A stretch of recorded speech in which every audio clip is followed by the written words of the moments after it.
بسم اللہ الرحمن الرحیم۔ انتہائی واجب الاحترام حضرات،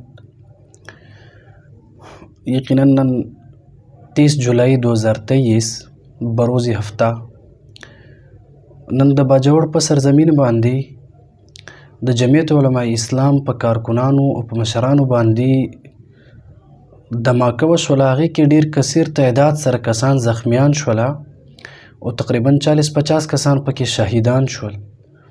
یقیناً د ټولو نه اول مونږ دغه حمله او دغه دھماکې په شدید الفاظو سره د دې مذمت کوو او بیا د باجوړ دغه اوسیدونکو دغه مسلمانانو ته هم وایو چې یقیناً دغه غم یوازې دا ستاسو غم نه دی، بلکې دا د عالم اسلام غم دی.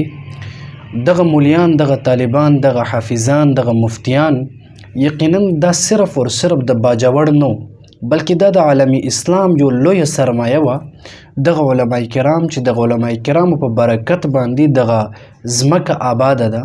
یقیناً ډېر د افسوس مقام دی چې په هر ځل علماء کرامو باندې دغه شان د قاتلانه حمله کیږي، دھماکې کیږي او هر ځل دغه علماء کرام د شهادت جامونه نوش کوي زموږ په دغه ملک پاکستان کې. لیکن افسوس دا ده چې موږ سره دومره قوت هم نشته چې اسلامي نظام نافذ کو، اسلامي نظام دلته لاګو کو چې دغه ظالمانو ته پته ولګي چې د یو انسان قتلول دا څومره لوی جرم وي. بیا دغه موجوده کم حکمرانان چې دي دوی ته هم موږ یو پیغام ورکول غواړو کہ یقیناً آج جو واقعہ ہوا، جو خودکش حملہ باجوڑ میں علماء کرام پر ہوا، یہ صرف اور صرف باجوڑ کے علماء پر نہیں بلکہ یہ عالمی اسلام پر حملہ ہوا ہے، یہ تمام اسلامی قوتوں پر حملہ ہوا ہے. اور یہی حکمران اس کے ذمہ دار ہے کہ آپ ایک علاقہ کو تحفظ نہیں دے سکتے، جہاں ایک پروگرام ہے وہاں کی سیکورٹی آپ مضبوط نہیں بنا سکتے، تو پھر آپ لوگ اس ملک کے بڑے کس لیے بنے ہوئے ہو؟ اگر آپ ملک کا نظام نہیں سنبھال سکتے، اگر آپ لوگ یہاں پر صحیح طریقے سے نگرانی نہیں کر سکتے تو پھر چھوڑ دو یہ حکومت، چلے جاؤ، دفع ہو جاؤ، یہاں پر علماء کرام کو بیٹھنے دو تاکہ اس ملک کا قانون اور نظام ٹھیک ہو جائے. آپ دیکھ لیں صرف 3 دن کے اندر علماء کرام پورے ملک پاکستان کا نظام سنبھالیں گے. ہر غریب عوام کا ساتھ جتنے بھی ظلم ہوتے ہیں وہ تمام کے تمام ظلم بھی ختم ہو جائیں گے. جہاں پر بم دھماکے ہوتے ہیں، جسی طرح مسلمانوں کا خون بہایا جاتا ہے، یہ سب کچھ ختم ہو جائے گا. کیونکہ عالم الدین اس بات کو خوب جانتے ہیں کہ ملک کا نظام کس طرح چلایا جاتا ہے، مسلمانوں کا تحفظ کس طرح کیا جاتا ہے، مسلمان کو امن کس طرح دیا جاتا ہے. انسانیت کی یہاں پر کوئی اب آپ لوگوں کی نظر میں کوئی قدر ہے ہی نہیں. خدا را اب یہ کیا ماجرا ہے؟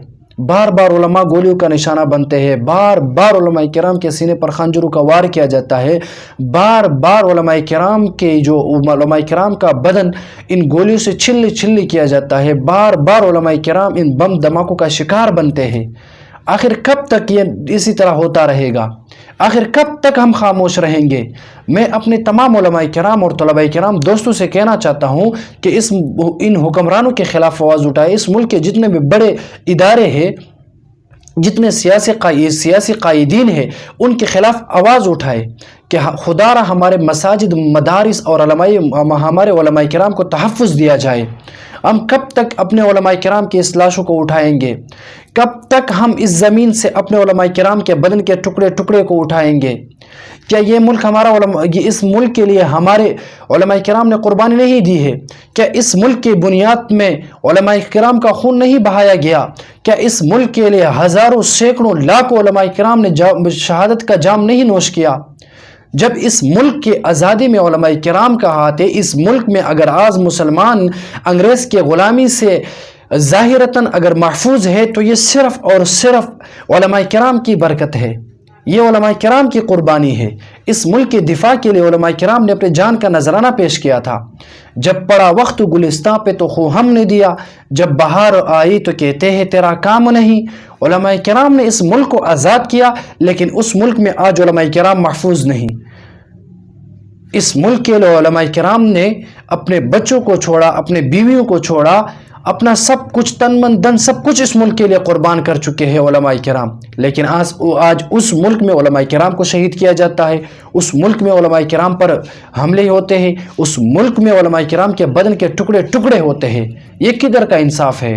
اللہ تعالیٰ ان حکمرانوں کو ہدایت دے. اللہ تعالیٰ ان کے ایسا نہیں ہوتا کہ کسی حکمران پر کبھی حملہ نہیں ہوا، کسی حکمران کے بچے پر کبھی حملہ نہیں ہوا، کسی حکمران نے کبھی اپنے بچوں کو ان کے خون سے نہیں اٹھایا.